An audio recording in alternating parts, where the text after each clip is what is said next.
മിശിഹായിൽ സ്നേഹം നിറഞ്ഞ പ്രിയ സഹോദരി സഹോദരന്മാരെ,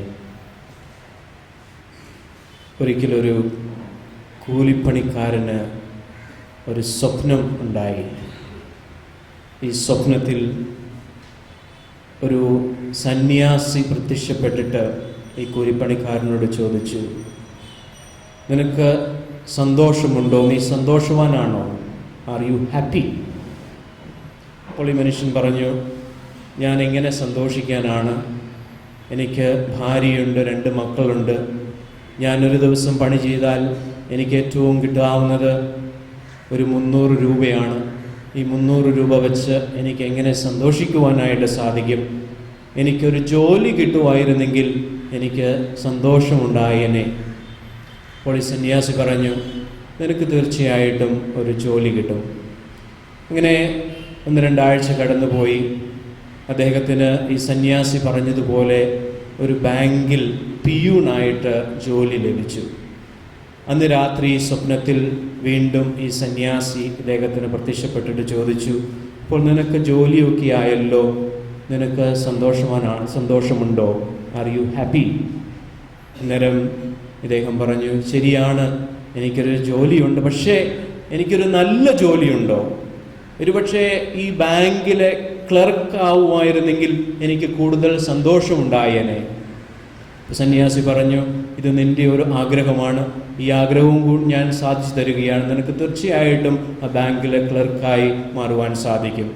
അങ്ങനെ കുറേ നാളുകൾക്ക് ശേഷം അദ്ദേഹത്തിന് ഒരു പ്രൊമോഷൻ ലഭിച്ചു. അദ്ദേഹം ആ ബാങ്കിലെ ക്ലർക്കായി. ആ ദിവസവും സന്യാസി അദ്ദേഹത്തിന് സ്വപ്നത്തിൽ പ്രത്യക്ഷപ്പെട്ടിട്ട് ചോദിച്ചു, ആർ യു ഹാപ്പി? നിനക്ക് സന്തോഷമാണോ? അപ്പോൾ ആ മനുഷ്യൻ പറഞ്ഞു, ഞാനൊരു ക്ലർക്കാണ്, പക്ഷെ എങ്കിലും എനിക്ക് നല്ലൊരു വീടുണ്ടോ? മറ്റുള്ളവരെയൊക്കെ നോക്കിക്കേ, അവർക്ക് എത്രയോ നല്ല വീടാണുള്ളത്.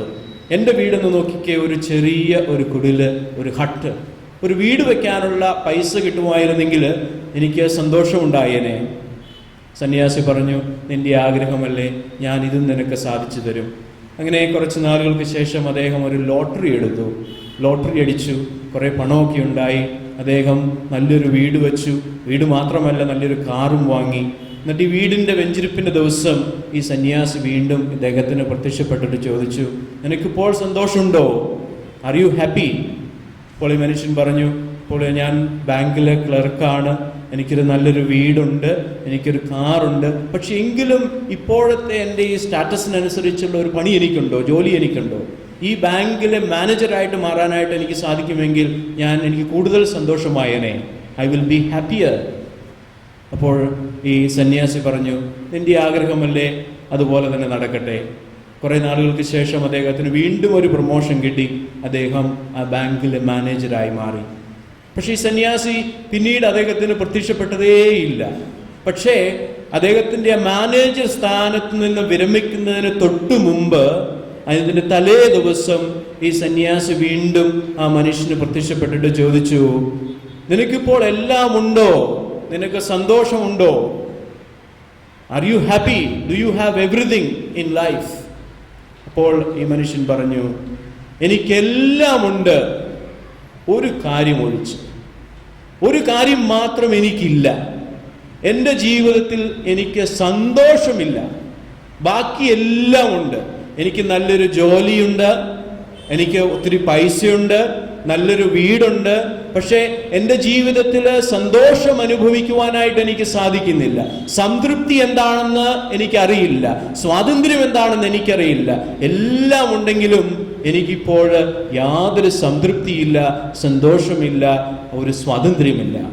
സ്നേഹം നിറഞ്ഞവരെ, നമ്മുടെയൊക്കെ ജീവിതത്തിൽ നമ്മയൊക്കെ കർത്താവ് വിളിച്ചിരിക്കുന്നത് ഒരു വലിയ സന്തോഷം അനുഭവിക്കുവാനാണ്. നമ്മുടെയൊക്കെ ജീവിതത്തിൽ എത്ര കഷ്ടപ്പാടും വേദനയും ബുദ്ധിമുട്ടുമൊക്കെ ഉണ്ടെങ്കിൽ പോലും സംതൃപ്തിയുടെ, സന്തോഷത്തിൻ്റെ ഒരു ജീവിതം നമ്മൾ ജീവിക്കുവാൻ വേണ്ടിയിട്ടാണ് കർത്താവ് നമ്മെ വിളിച്ചിരിക്കുന്നത്. അപ്പോൾ ഈ സന്തോഷം നമുക്ക് ലഭിക്കണമെങ്കിൽ നമ്മൾ എന്താണ് ചെയ്യേണ്ടത്? നമ്മൾ തീർച്ചയായിട്ടും നമുക്ക് നമ്മുടെ ജീവിതത്തിൽ സന്തോഷമുണ്ടാകണമെങ്കിൽ നമ്മൾ ഈശോയെ നമ്മുടെ ഓരോരുത്തരുടെയും ജീവിതത്തിൻ്റെ കർത്താവായിട്ട് നാം സ്വീകരിക്കണം. ഈശോ നമ്മുടെ ജീവിതത്തിന്റെ കർത്താവായി മാറുമ്പോൾ, എന്താണ് കർത്താവ് എന്ന് പറഞ്ഞാൽ? ഭരണം നടത്തുന്നവൻ, എൻ്റെ ജീവിതത്തെ ഭരിക്കുന്നവൻ, അതാണ് കർത്താവ്. Jesus is my Lord. എൻ്റെ ലോർഡ് ആണ് ജീസസ്. പണ്ട് റോമാ സാമ്രാജ്യത്തിലെ 2 ക്രിസ്ത്യാനികൾ തമ്മിൽ കണ്ടുമുട്ടുമ്പോൾ അവർ ഇപ്രകാരം പറയുമായിരുന്നു, കൈ കൊടുത്തിട്ട്, Jesus is my Lord. Eesho ആണ് എൻ്റെ ജീവിതത്തിൻ്റെ കർത്താവ്. പക്ഷേ ഒരു ക്രിസ്ത്യാനിയും ഒരു വിജാതീയനും കണ്ടുമുട്ടുമ്പോൾ രണ്ടുപേരും കൈ കൊടുത്തിട്ട് ക്രിസ്ത്യാനി പറയും, ജീസസ് ഈസ് മൈ ലോർഡ്. അപ്പോൾ വിജാതീയൻ പറയും, സീസർ ഈസ് മൈ ലോർഡ്. ഒരു ക്രിസ്ത്യാനിയെ സംബന്ധിച്ചിടത്തോളം ഈശോയാണ് അവന്റെ ജീവിതത്തിന്റെ കർത്താവ്. കർത്താവ് എന്ന് പറയുമ്പോൾ കർത്തൃത്വമുള്ളവൻ, ഭരണം നടത്തുവൻ, എൻ്റെ ജീവിതത്തിന്റെ സർവ മേഖലകളിലും ഭരണം നടത്തുവൻ. രോഗത്തിൽ മാത്രമല്ല, അശാന്തി ഉണ്ടാകുമ്പോൾ മാത്രമല്ല, ദുഃഖങ്ങൾ ഉണ്ടാകുമ്പോൾ മാത്രമല്ല, അതുപോലെ തന്നെ സാമ്പത്തികമായ ബുദ്ധിമുട്ടുണ്ടാകുമ്പോൾ മാത്രമല്ല, മറിച്ച് എൻ്റെ ജീവിതത്തിന്റെ ഓരോ മേഖലയിലും ഭരണം നടത്തുന്നവനാണ് എൻ്റെ കർത്താവ്. അങ്ങനെ നാം കർത്താവിനെ സ്വീകരിക്കുമ്പോൾ മാത്രമേ നമ്മുടെ ജീവിതത്തിൽ ഒരു സംതൃപ്തിയും സമാധാനവും സന്തോഷവും ഒക്കെ കടന്നു വരികയുള്ളൂ. നമ്മൾ ഇന്ന് സുവിശേഷത്തിൽ വായിച്ചു കേട്ടു, സഖേവൂസിന്റെ ജീവിതത്തിലേക്ക് യേശു കടന്നു വരുന്നത് എങ്ങനെയാണ്. സഖേവൂസിന്റെ ജീവിതത്തിലേക്ക് യേശു കടന്നു വന്നപ്പോൾ സഖേവൂസ് ഒരു പ്രഖ്യാപനം നടത്തി, എനിക്കുള്ളതിൽ പകുതി ഞാൻ ദരിദ്രർക്ക് കൊടുക്കും, അതുപോലെ ഞാൻ ആരെയെങ്കിലും വഞ്ചിച്ചിട്ടുണ്ടെങ്കിൽ 4 ഇരട്ടിയായിട്ട് കൊടുക്കും. അപ്പോൾ ഒരാളുടെ ജീവിതത്തിൽ പകുതി ദരിദ്രർക്ക് കൊടുത്തു കഴിഞ്ഞ് 4 ഇരട്ടി ആയിട്ട് മറ്റുള്ള ആരെയെങ്കിലും വഞ്ചിച്ചിട്ടുണ്ടെങ്കിൽ അവർക്കും കൊടുത്തു കഴിഞ്ഞാൽ പിന്നെ അവന്റെ ജീവിതത്തിൽ എന്താണുള്ളത്? അവന്റെ ജീവിതത്തിൽ അവനൊന്നുമില്ല, അവൻ വെറും പാപ്പരായി മാറി. പക്ഷേ സുവിശേഷൻ പറയുന്നു, അവൻ ഇങ്ങനെ പാപ്പരായി മാറിയപ്പോൾ അവന്റെ ജീവിതത്തിലേക്ക് രക്ഷ കടന്നു വന്നു, സമാധാനം കടന്നു വന്നു, സന്തോഷം കടന്നു വന്നു. മുമ്പത്തെക്കാളും വലിയ ധനികനായിട്ട് സഖേവൂസ് മാറുകയാണ്. സ്നേഹം നിറഞ്ഞവരെ, നമ്മുടെ ഓരോരുത്തരുടെയും ജീവിതത്തിൽ ഇതുപോലെ സന്തോഷം കിട്ടണമെങ്കിൽ സഖേവൂസിനെ പോലെ യേശുവിനെ നമ്മുടെ ജീവിതത്തിന്റെ രക്ഷകനും നാഥനും കർത്താവുമായി നാം സ്വീകരിക്കുമ്പോൾ മാത്രമേ ആ സന്തോഷം നമുക്ക് അനുഭവിക്കുവാനായിട്ട് സാധിക്കുകയുള്ളൂ. ഈ അടുത്ത കാലത്ത് നമ്മുടെ ഫ്രാൻസിസ് മാർപ്പാപ്പ യേശുവിനെ കർത്താവായി സ്വീകരിക്കുമ്പോൾ നമുക്കുണ്ടാകാവുന്ന 3 ബെനഫിറ്റ്സിനെ കുറിച്ച് പറയുകയുണ്ടായി, 3 അനുഗ്രഹങ്ങളെ കുറിച്ച് പറയുകയുണ്ടായി. ഒന്നാമത്തെ അനുഗ്രഹം, യേശു നമ്മുടെ ജീവിതത്തിൽ കർത്താവായി മാറുമ്പോൾ നമുക്കുണ്ടാകുന്ന ഒന്നാമത്തെ അനുഗ്രഹം, നമ്മുടെ പടയോട്ടങ്ങളില്, നമ്മുടെ പടവെട്ടലുകളിലെല്ലാം നമുക്ക് വിജയമുണ്ടാകും എന്ന് മാർപ്പാപ്പ സ്ഥിരീകരിക്കുകയാണ്. നമ്മുടെ പോരാട്ടങ്ങളിലെല്ലാം നമുക്ക് വിജയമുണ്ടാകും. നമ്മൾ നിരവധി പോരാട്ടങ്ങൾ ജീവിതത്തിൽ നടത്തുന്നവരാണ്, പാപത്തോട് മല്ലടിക്കുന്നവരാണ്, പാപബന്ധനങ്ങളെ മറികടക്കുവാനായിട്ട് പോരാട്ടം നടത്തുന്നവരാണ്. എപ്രകാരമാണെങ്കിൽ പാപങ്ങളെ തട്ടിയകറ്റി കർത്താവിനോട് കൂടി ആയിരിക്കുവാനായിട്ട് നമുക്ക് സാധിക്കുക? ഈശോ നമ്മുടെ ജീവിതത്തിൽ കർത്താവായി മാറുമ്പോൾ മാത്രമേ നമുക്ക് പാപബന്ധനങ്ങളിൽ നിന്നെല്ലാം അകന്ന് കർത്താവിനോടൊപ്പം ആയിരിക്കുവാൻ, ഈശോയോടൊപ്പം ആയിരിക്കുവാനായിട്ട് സാധിക്കുകയുള്ളൂ. അതുപോലെ മറ്റു പല പോരാട്ടങ്ങളും നമ്മുടെ ജീവിതത്തിൽ നാം നടത്തുന്നുണ്ട്. ഒരു രോഗം നമ്മുടെ ജീവിതത്തിലേക്ക് കടന്നു വരുമ്പോൾ അതൊരു പോരാട്ടമാണ്. ഒരു സാമ്പത്തികമായ ബുദ്ധിമുട്ട് നമ്മുടെ ജീവിതത്തിലേക്ക് കടന്നു വരുമ്പോൾ അതൊരു വലിയ പോരാട്ടമാണ്. നമ്മുടെ ബന്ധങ്ങളിൽ വിള്ളലുകൾ ഉണ്ടാകുമ്പോൾ അത് ഒരു വലിയ പോരാട്ടമാണ്. പക്ഷെ ഈ പോരാട്ടങ്ങളിലെല്ലാം നമുക്ക് വിജയം കിട്ടണമെങ്കിൽ ഈശോയെ നമ്മുടെ ജീവിതത്തിന്റെ കർത്താവായി നാം സ്വീകരിക്കണം എന്ന് പരിശുദ്ധ പിതാവ് നമ്മെ ഓർമ്മിപ്പിക്കുകയാണ്. പൗലോസ് അപ്പോസ്തലൻ കർത്താവിനെ അനുഭവിച്ചറിഞ്ഞപ്പോൾ ഇപ്രകാരം പറയുകയുണ്ടായി, ക്രിസ്തുവിന്റെ സ്നേഹം എന്നിൽ നിന്നും എടുത്തു മാറ്റുവാൻ ആർക്കാണ് കഴിയുക? എന്തുമാത്രം ബുദ്ധിമുട്ടുണ്ടായാലും, പട്ടിണിയായാലും, നഗ്നതയായാലും, സാമ്പത്തികമായ ബുദ്ധിമുട്ടാണെങ്കിലും, എന്തു വന്നാലും കർത്താവിന്റെ സ്നേഹത്തിൽ നിന്നും എന്നെ അടർത്തി മാറ്റുവാനായിട്ട് ആർക്കും സാധിക്കുകയില്ല എന്ന് പൗലോസ് അപ്പോസ്തലൻ പ്രഖ്യാപിക്കുകയാണ്, അസന്നിഗ്ധമായിട്ട് പ്രഖ്യാപിക്കുകയാണ്. അതുപോലെ തന്നെ 23-ാം സങ്കീർത്തനത്തിൽ നാം വായിക്കുന്നുണ്ട്, കർത്താവന്റെ ഇടയനാണ്, എനിക്കൊരു കുറവും ഉണ്ടാവുകയില്ല, അവൻ എനിക്ക് ഉന്മേഷം നൽകുന്നു. അതുപോലെ അന്ധകാരത്തിന്റെ വീതിയിലൂടെ താഴ്വരയിലൂടെ നടക്കുവാനായിട്ട് ഞാൻ ഇറങ്ങിയാലും കർത്താവന്റെ കൂടെയുണ്ടെങ്കിൽ ഞാൻ ഭയപ്പെടുകയില്ല എന്ന് സങ്കീർത്തകൻ പറഞ്ഞു വെക്കുന്നു. എന്തുകൊണ്ടാണ് സങ്കീർത്തന ഇപ്രകാരം പറയുന്നത്? സ്നേഹം നിറഞ്ഞവരെ, ഒരുപക്ഷെ നമ്മുടെയൊക്കെ ജീവിതത്തിൽ ഒത്തിരി അന്ധകാരത്തിന്റെ താഴ്വരകള് കടന്നു വന്നേക്കാം. സാമ്പത്തികമായി ബുദ്ധിമുട്ടായി, രോഗങ്ങളായി, വീടുകളിലെ പ്രശ്നങ്ങളായി, അതുപോലെ മറ്റു പല വ്യസനങ്ങളായിട്ട് പല വിധത്തിലുള്ള അന്ധകാരത്തിന്റെ താഴ്വരകള് നമ്മുടെയൊക്കെ ജീവിതത്തിലേക്ക് കടന്നു വന്നേക്കാം. പക്ഷേ സങ്കീർത്തകൻ നമ്മെ ഓർമ്മിപ്പിക്കുകയാണ്, കർത്താവ് ഇടയനായിട്ട് നമ്മുടെ മുമ്പേ നടക്കുകയാണെങ്കിൽ, നമ്മെ നയിക്കുകയാണെങ്കിൽ, ഈശോയെ നമ്മുടെ ജീവിതത്തിന്റെ കർത്താവായിട്ട്, നാഥനായിട്ട്, രക്ഷകനായിട്ട് നാം സ്വീകരിക്കുകയാണെങ്കിൽ എത്രമാത്രം അന്ധകാരത്തിന്റെ താഴ്വരകള് നമ്മുടെ ജീവിതത്തിലേക്ക് കടന്നു വന്നാലും അതിനെയെല്ലാം തട്ടിയെറിഞ്ഞ് മറികടന്ന് മുന്നോട്ട് പോകുവാനായിട്ട് നമുക്ക് സാധിക്കും എന്ന് സങ്കീർത്തകൻ നമ്മെ ഓർമ്മിപ്പിക്കുന്നു. സ്നേഹം നിറഞ്ഞവരെ, നമ്മുടെ ജീവിതത്തിലെ പോരാട്ടങ്ങളിൽ നമുക്ക് വിജയിക്കുവാനായിട്ട് സാധിക്കണമെങ്കിൽ ഈശോയെ നമ്മുടെ ജീവിതത്തിൻ്റെ കർത്താവായിട്ട് നാം സ്വീകരിക്കണം.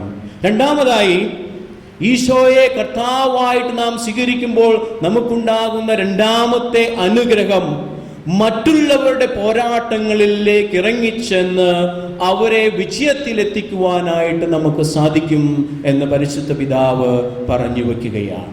എപ്രകാരമാണ് നമുക്കതിന് സാധിക്കുക? പരിശുദ്ധ പിതാവ് പരിശുദ്ധ അമ്മയുടെ ഉദാഹരണം തന്നെ നമുക്ക് നൽകുകയാണ്. കനായിലെ കുടുംബത്തിൽ വെച്ച് പരിശുദ്ധ അമ്മ ഈശോയോട് പറഞ്ഞു, അവർക്ക് വീഞ്ഞില്ല. ഈശോ പറഞ്ഞു, എൻ്റെ സമയം ഇനിയുമായിട്ടില്ല. എന്താണ് ഈശോയുടെ സമയം? ഈശോയുടെ സമയം എന്ന് പറയുന്നത് അത് കുരിശിലെ ബലിയാണ്. കുരിശിലാണ് ഈശോയുടെ സമയം. അപ്പോൾ എന്താണ് ഈശോ മറിയത്തോട് പറഞ്ഞത്? നമ്മൾ ഇപ്പോൾ തുടങ്ങുകയാണെങ്കിൽ, ഈ അത്ഭുതം ഇവിടെ ഞാൻ നടത്തുകയാണെങ്കിൽ, ഇതാ നമ്മുടെ കുരിശിലേക്ക് നടന്നു തുടങ്ങുകയാണ്. നമ്മുടെ ജീവിതത്തിന്റെ ആ കുരിശിന്റെ ജീവിതം നമ്മുടെ ജീവിതത്തിൽ ആരംഭിക്കുകയാണ്. അപ്പോൾ എന്തായിരിക്കണം മറിയത്തിന്റെ ചിന്തകൾ ആ സമയത്ത്? മറിയം പറഞ്ഞു കാണണം, മോനെ, കുഴപ്പമൊന്നുമില്ല, നമ്മൾ സഹിച്ചാലും കുഴപ്പമില്ല, നമ്മൾ കുരിശിലേറിയാലും കുഴപ്പമില്ല.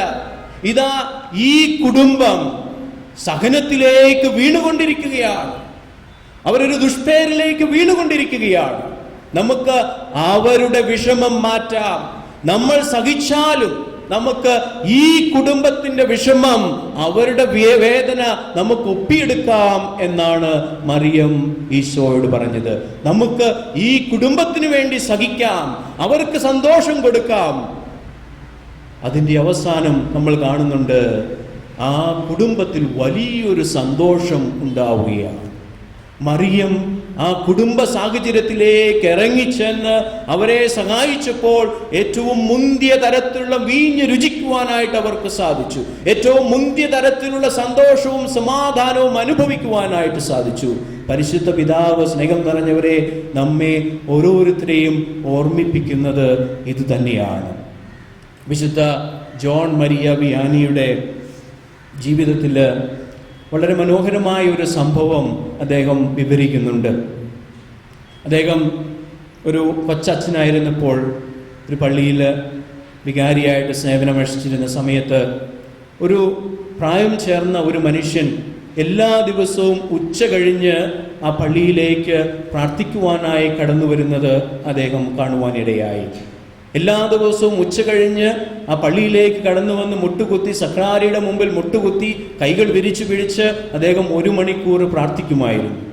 ഒരു ദിവസം ഈ വിശുദ്ധൻ ഈ പ്രായമായ മനുഷ്യൻ്റെ അടുത്ത് ചെന്നിട്ട് ചോദിച്ചു, ചേട്ടാ, എന്തുകൊണ്ടാണ് അങ്ങ് എല്ലാ ദിവസവും ഈ സക്രാരിയുടെ മുമ്പിൽ വന്നു നിന്ന് മുട്ടുകുത്തി പ്രാർത്ഥിക്കുന്നത്? അപ്പോൾ ഈ മനുഷ്യൻ പറഞ്ഞു, അച്ഛൻ ഈ പള്ളിയിൽ വന്നിട്ട് കുറച്ച് നാളെ ആയിട്ടുള്ളൂ, പക്ഷേ ഈ ഇടവക്കാരെയൊക്കെ അറിയുവാനായിട്ട് തുടങ്ങിയിട്ടേ ഉള്ളൂ. പക്ഷെ എൻ്റെ വീട്ടിൽ എൻ്റെ ഭാര്യ തളർന്നു കിടക്കുകയാണ്. രാവിലെ മുഴുവൻ ഞാൻ അവളെ ശുശ്രൂഷിക്കും, അവളെ സ്നേഹിക്കും, അവൾക്ക് വേണ്ടി ഭക്ഷണം പാകം ചെയ്യും, അത് അവൾക്ക് കൊടുക്കും. എന്നിട്ട് ഉച്ച കഴിഞ്ഞ് ഞാൻ ഈ പള്ളിയിൽ വന്ന് പ്രാർത്ഥിക്കും. കർത്താവിൻ്റെ മുമ്പിൽ കരങ്ങൾ പിടിച്ച് പ്രാർത്ഥിക്കും. ആ പ്രാർത്ഥന എന്നിൽ വലിയൊരു മാറ്റമുണ്ടാക്കുന്നു. ഞാൻ തിരിച്ചു ചെല്ലുമ്പോൾ എൻ്റെ പ്രയാസങ്ങളെല്ലാം അതേപോലെ തന്നെയാണ്. എൻ്റെ ഭാര്യ തളർന്നു കിടക്കുകയാണ്. എൻ്റെ വേദനകൾക്കൊന്നും ഒരു മാറ്റവും ഉണ്ടാകുന്നില്ല. എൻ്റെ പ്രയാസങ്ങളൊക്കെ അതേപടി നിൽക്കുകയാണ്. പക്ഷേ അച്ഛാ, ഈ 1 മണിക്കൂർ സമയം ഞാൻ കർത്താവിനോടൊത്ത് ചെലവഴിക്കുമ്പോൾ എൻ്റെ ജീവിതത്തിലേക്ക് ഒരു പുതിയ ശക്തി കടന്നു വരുന്നു. ഒരു പുതിയ വിശ്വാസം, ഒരു പുതിയ ബലം എൻ്റെ ജീവിതത്തിലേക്ക് കടന്നു വരുന്നു. ആ ബലം ഉൾക്കൊണ്ടുകൊണ്ട് ഞാൻ എൻ്റെ വീട്ടിലേക്ക് തിരിച്ചു പോകുന്നു. അതുകൊണ്ട് എൻ്റെ ഭാര്യയെ അല്പം കൂടി സ്നേഹിക്കുവാനായിട്ട്, അല്പം കൂടി സമയം അവളോടൊത്ത് ചെലവഴിക്കുവാനായിട്ട്, അല്പം കൂടി അവളെ ശുശ്രൂഷിക്കുവാനായിട്ട് എനിക്ക് സാധിക്കുന്നു. സ്നേഹം നിറഞ്ഞവരെ, ഈശോയെ നമ്മുടെയൊക്കെ ജീവിതത്തിന്റെ കർത്താവായിട്ട് സ്വീകരിക്കുമ്പോൾ നമുക്കുണ്ടാകുന്ന ഏറ്റവും വലിയ ഗുണവും ഇത് തന്നെയാണ്. ഒരു പുതിയ ബലം, ഒരു പുതിയ ശക്തി, ഒരു പുതിയ വിശ്വാസം നമ്മുടെ ജീവിതത്തിലേക്ക് കടന്നു വരികയും നമ്മൾ തിരിച്ചു പോകുമ്പോൾ ആ വിശ്വാസം, ആ ബലം, ആ ശക്തി ജീവിക്കുവാനായിട്ട് നമുക്ക് സാധിക്കുകയും ചെയ്യുന്നു. സ്നേഹം നിറഞ്ഞവരെ, നമ്മൾ മറ്റുള്ളവരെ അവരുടെ പടയോട്ടങ്ങളിൽ, അവരുടെ പടയൊരുക്കങ്ങളിൽ, അവരുടെ ബുദ്ധിമുട്ടുകളിൽ, വേദനകളിൽ അവരെ സഹായിക്കുവാനായിട്ട് കർത്താവ് നമ്മെ വിളിക്കുകയാണ്. മൂന്നാമതായിട്ട് പരിശുദ്ധ പിതാവ് നമ്മോട് പറയുന്ന ഒരു കാര്യമാണ്, ഈശോയെ കർത്താവായി സ്വീകരിക്കുന്നവർ എപ്പോഴും പ്രത്യാശയുള്ളവരായിരിക്കും. അവരുടെ ജീവിതത്തിൽ എപ്പോഴും പ്രത്യാശ ഉണ്ടായിരിക്കും. പ്രത്യാശ കൊണ്ട് നിറഞ്ഞതായിരിക്കും അവരുടെ ജീവിതം. സന്തോഷം കൊണ്ട് നിറഞ്ഞതായിരിക്കും അവരുടെ ജീവിതം. പരിശുദ്ധ അമ്മയുടെ ജീവിതം ഒന്ന് നോക്കിക്കേ. എന്തുമാത്രം ബുദ്ധിമുട്ടുകളും വേദനകളുമാണ് അവിടെ നിന്ന് സഹിച്ചത്. പക്ഷേ പ്രത്യാശ നിറഞ്ഞ ഒരു ജീവിതമായിരുന്നു പരിശുദ്ധ അമ്മയോട്. അതുകൊണ്ടാണ് അമ്മയ്ക്ക് ഇങ്ങനെ പാടി പ്രാർത്ഥിക്കുവാനായിട്ട് സാധിച്ചത്. എൻ്റെ ആത്മാവ് കർത്താവിനെ മഹത്വപ്പെടുത്തുന്നു, എൻ്റെ ചിത്തം എൻ്റെ രക്ഷകനായ ദൈവത്തിൽ ആനന്ദിക്കുന്നു എന്ന് പരിശുദ്ധ ജോൺ പോൾ രണ്ടാമൻ മാർപ്പാപ്പ പറഞ്ഞു. വിശ്വാസത്തെ ഈ അമ്മയുടെ ജീവിതത്തിൽ നിന്നും എടുത്തു മാറ്റി നിർത്തുകയാണെങ്കിൽ, പ്രത്യാശയെ ഈ അമ്മയുടെ ജീവിതത്തിൽ നിന്നും എടുത്തു മാറ്റി നിർത്തുകയാണെങ്കിൽ, ആ അമ്മയുടെ ജീവിതം ഇരുൾ നിറഞ്ഞതാണ്, ഇരുട്ട് മാത്രമേ ഉള്ളൂ. പക്ഷേ പ്രത്യാശ കടന്നു വന്നപ്പോൾ, വിശ്വാസം കടന്നു വന്നപ്പോൾ അവളുടെ ജീവിതം മുഴുവൻ വെളിച്ചമായി മാറി. സ്നേഹം നിറഞ്ഞവരെ, നമ്മൾ പ്രത്യാശയുള്ളവരായിട്ട് ജീവിക്കുവാൻ വിളിക്കപ്പെട്ടവരാണ്. നമ്മുടെ കഷ്ടപ്പാടുകളിൽ, നമ്മുടെ വേദനകളിൽ, നമ്മുടെ ദുഃഖങ്ങളിൽ പ്രത്യാശയുള്ളവരായിട്ട് ജീവിക്കുവാൻ നമ്മെ കർത്താവ് ക്ഷണിക്കുന്നു. പ്രത്യാശയുണ്ടെങ്കിൽ മാത്രമേ നിരന്തരമായിട്ട് നമുക്ക് പ്രാർത്ഥിക്കുവാൻ സാധിക്കുകയുള്ളൂ. അതുകൊണ്ടാണ് ഈശോ പറയുക, നിങ്ങൾ പ്രാർത്ഥിക്കുവിൻ, നിങ്ങൾക്ക് ചോദിക്കുവിൻ, നിങ്ങൾക്ക് ലഭിക്കും. ചോദിക്കുവിൻ എന്ന് പറഞ്ഞാൽ ചോദിച്ചുകൊണ്ടേയിരിക്കുക. മുട്ടുവിൻ എന്ന് പറഞ്ഞാൽ മുട്ടിക്കൊണ്ടേയിരിക്കുക. അന്വേഷിക്കുവിൻ എന്ന് പറഞ്ഞാൽ അന്വേഷിച്ചുകൊണ്ടേയിരിക്കുക. പ്രത്യാശയോടുകൂടി കർത്താവിൻ്റെ ജീവിതത്തിൽ ഇടപെടുമെന്നുള്ള ആ ഉറച്ച വിശ്വാസത്തോടുകൂടി കർത്താവിനെ സമീപിക്കുവാനായിട്ട് നമുക്ക് സാധിക്കണം. സ്നേഹം നിറഞ്ഞവരെ, ഈ വർഷം നമ്മൾ കരുണയുടെ വർഷം ആചരിക്കുകയാണ്. കരുണയുടെ മുഖമായി മാറുവാനായിട്ട് ഈശോ നമ്മെ വിളിക്കുകയാണ്. മറിയം കനായിലെ കല്യാണ വീട്ടിലേക്ക് കരുണയുടെ മുഖമായി കടന്നു ചെന്നതുപോലെ മറ്റുള്ളവരുടെ ജീവിതങ്ങളിലേക്ക്, അവരുടെ വേദനകളിലേക്ക് കരുണയുടെ മുഖങ്ങളായിട്ട് കടന്നു ചെല്ലുവാനായിട്ട് കർത്താവ് നമ്മെ വിളിക്കുകയാണ്. അതിന് നമുക്ക് സാധിക്കണമെങ്കിൽ കർത്താവിന്, ഈശോയെ നമ്മുടെ ജീവിതത്തിൻ്റെ കർത്താവായി, നാഥനായി, രക്ഷകനായി നാം സ്വീകരിക്കേണ്ടിയിരിക്കുന്നു. ഈ വലിയ അനുഗ്രഹത്തിനു വേണ്ടി ഈ ദിവ്യബലിയിൽ നമുക്ക് പ്രാർത്ഥിക്കാം. സർവശക്തനായ ദൈവം വളരെയധികം പ്രത്യാശയോടുകൂടി ജീവിക്കുവാനുള്ള കൃപകൾ നൽകി നമ്മളെ അനുഗ്രഹിക്കട്ടെ എന്ന് പ്രത്യേകം പ്രാർത്ഥിക്കാം. അതിനായിട്ട് കർത്തമാതാവിൻ്റെ അനുഗ്രഹം നമ്മൾക്ക് യാചിക്കാം.